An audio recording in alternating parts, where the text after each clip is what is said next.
true betrayal of the Knights Templar. They were the most feared brotherhood in medieval Europe, armed like warriors, sworn like monks, trusted by popes, feared by kings. And then, on a single morning, they vanished. Before sunrise, hundreds were arrested. By sunset, their order had begun to die. The Knights Templar were not destroyed by their enemies on the battlefield.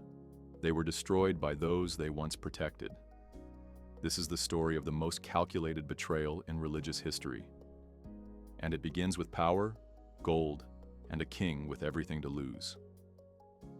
The Knights Templar were founded after the First Crusade. 9 knights pledged their lives to protect Christian pilgrims traveling to Jerusalem. They had no castle, no fortune. They lived in poverty. But their reputation grew quickly. Within decades, they were recognized by the church as a holy military order. They reported to no king, only the Pope. That gave them divine protection, and it made them untouchable. Soon, their influence spread across Christendom. They built fortresses in every major kingdom. They controlled trade routes. They commanded fleets of ships. But more than anything, they mastered money. The Templars became Europe's first international bankers. Nobles and royals deposited fortunes with them. Pilgrims could store wealth in one city and retrieve it in another. They invented letters of credit. They financed wars. They lent to kings. One of those kings was Philip IV of France, and he owed them more than he could repay. Philip was buried in debt. He had taxed the clergy. He had expelled the Jews to seize their property. Now he turned his eyes to the Templars. Their wealth was vast, but their independence was even more dangerous. They answered to no throne. Their loyalty was to God, not to Philip. So he devised a plan. In secret, Philip issued sealed orders to his officials across France. They were to be opened and acted upon on the same day. October 13th, 1307. At dawn, every Templar in the kingdom was to be arrested. The charges were blasphemy, heresy, sorcery, sodomy, worship of false idols. The accusations were grotesque. Most were invented, but Philip did not need them to be true.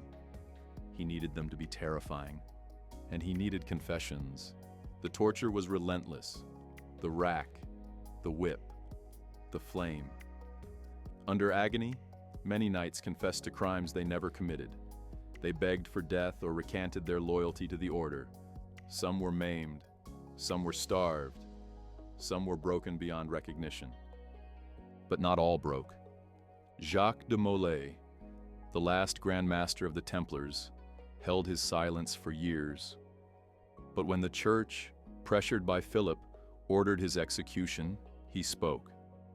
As flames consumed him on the Ile de la Cité in Paris, he called upon God to judge those who had betrayed him. Within a year, both Pope Clement and King Philip were dead. Many whispered that the curse was real, but the truth was colder than any curse. This was not divine vengeance. It was political arithmetic. Philip eliminated his debt. He absorbed Templar wealth. Their lands were seized, their commanderies dissolved, their secrets scattered or buried. The Pope, cornered and humiliated, officially dissolved the order in 1312, not because the Templars had been proven guilty, but because their existence was no longer convenient. Their independence, their structure, their loyalty to no crown, it made them impossible to control, and so they were erased. Yet the Templars never fully disappeared. Rumors spread that their treasure had been hidden, that surviving knights had escaped by sea, that they had gone underground, forming new societies in secret. From Scotland to Portugal, legends grew, of lost ships, of buried vaults, of a brotherhood that watched the world in silence, waiting. What we do know is this: the Templars were not heretics. They were not demons. They were not saints either. They were powerful, they were wealthy, and they were free, and that was unforgivable. The betrayal of the Knights Templar was not about God. It was not about justice. It was about fear. Fear of men who could not be bought. Fear of an order outside the reach of kings. Fear of loyalty that belonged to something higher. That fear still echoes today. If you want to uncover the stories history tried to bury, follow Deep Dive into History. Because some truths were meant to survive the fire.